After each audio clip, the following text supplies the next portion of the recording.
भारत जैसे जनसंख्या बहुल देश में कोर्ट केस और मुकदमों का अपना ही एक महत्व है। यदि आप एक कोर्ट केस मुकदमा हार जाते हैं तो आपकी पूरी दुनिया बर्बाद हो जाती है, और यदि आप एक कोर्ट केस मुकदमा जीत जाते हैं तो याद रखिए आपका भाग्य चमक जाता है।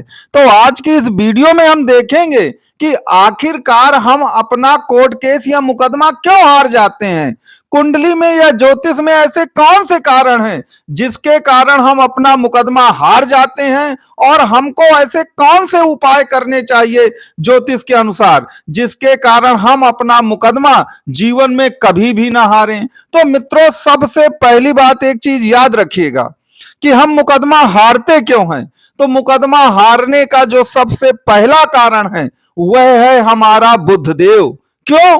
क्योंकि बुध को कुंडली में वकील कहा गया है, क्योंकि बुध वाणी है। तो याद रखिए वकील का काम क्या है, वो अपनी वाणी से ही तो आपको कोर्ट में जिताता है।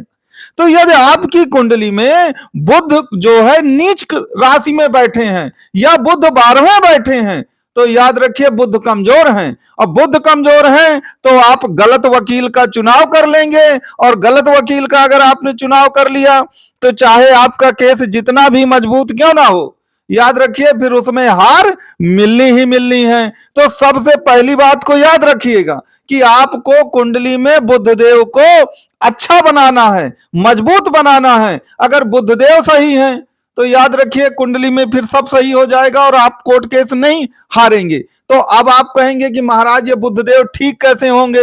मान लीजिए मेरी जन्म कुंडली में बुधदेव नीच के हैं या 6, 8, 12 में चले गए हैं, तो अब मेरा क्या होगा।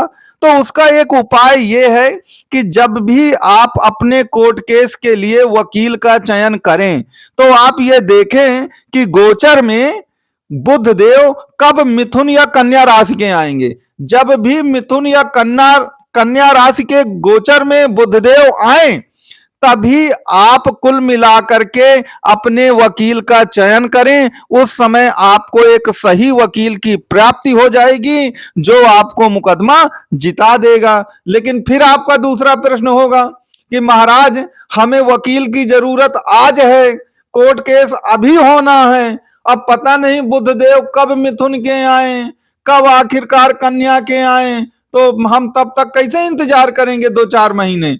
उस तरह में तो हम कोर्ट केस हार ही जाएंगे या हम जेल चले जाएंगे। तो देखिए उसका भी कुंडली में उपाय है। उसका उपाय यह है कि आपकी मूल जन्म कुंडली में बुधदेव किस राशि के बैठे हैं और किस नक्षत्र के बैठे हैं, उसी के अनुसार उपाय करने पड़ेंगे। तो निश्चित तौर पर बुधदेव ठीक हो जाएंगे।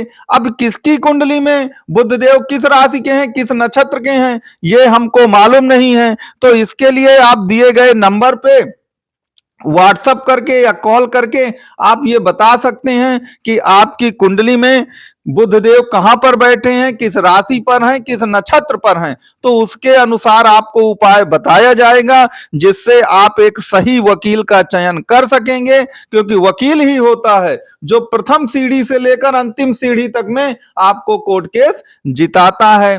दूसरी बात याद रखिएगा कि कुंडली में जो 12वां भाव होता है वह कोर्ट कचहरी का ही होता है।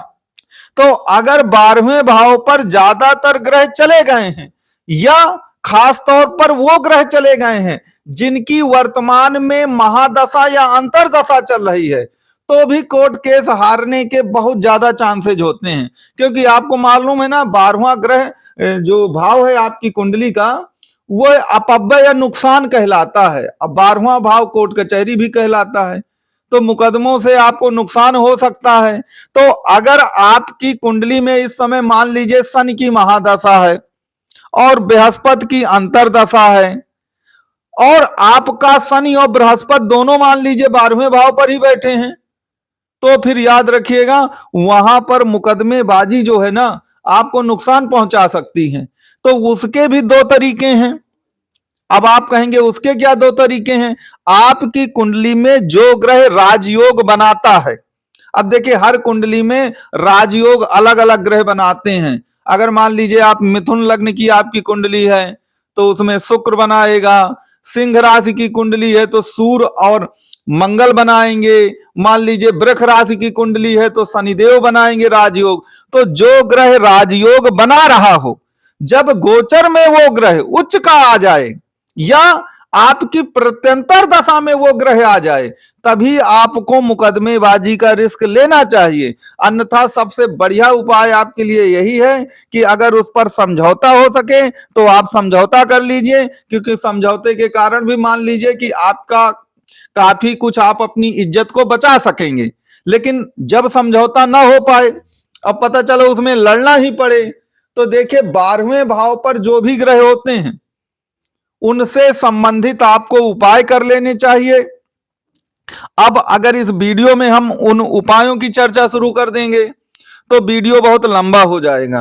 तो आप हमारे व्हाट्सएप पर ये लिखकर बताइएगा कि आपकी कुंडली में 12वें भाव पर कौन कौन से ग्रह बैठे हैं, और यदि उनकी अंतरदशा या महादशा है तो उस समय अगर कोई मुकदमा आपका चल रहा है तो आपको कौन कौन से उपाय करने चाहिए वो हम आपको बताएंगे।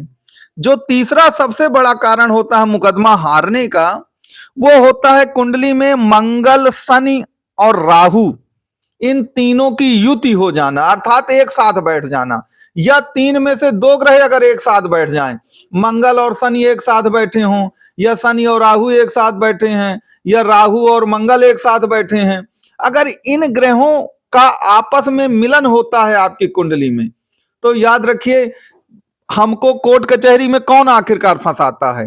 राहु फंसाता है, शनि फंसाता है, और मंगल क्या है? मंगल लड़ाई झगड़ा मारपीट गुस्सा क्रोध है।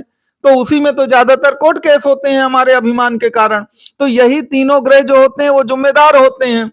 तो अगर तीन में से ये दो ग्रह आपस में बैठे हैं किसी भी भाव में, तो याद रखिए, मान लीजिए आपकी कुंडली में चतुर्थ भाव में मंगल और शनि बैठे हैं, तो चतुर्थ भाव कहे का है? भूमि और भवन का है।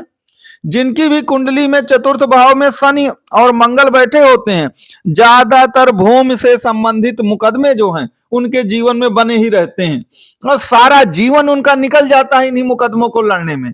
तो आखिरकार आपकी कुंडली में शनि राहु मंगल में से कोई ग्रह एक साथ अगर बैठे हैं, दो ग्रह, तो आप हमारे व्हाट्सएप पे लिखकर बताइएगा कि आपके किस भाव पर वो बैठे हैं, और उस भाव से संबंधित आप उपाय करिए।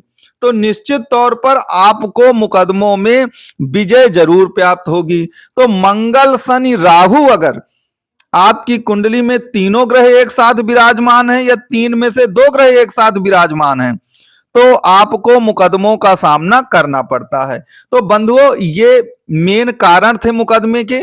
आप अपने विचार व्हाट्सएप में हमको लिख करके जरूर बताइएगा।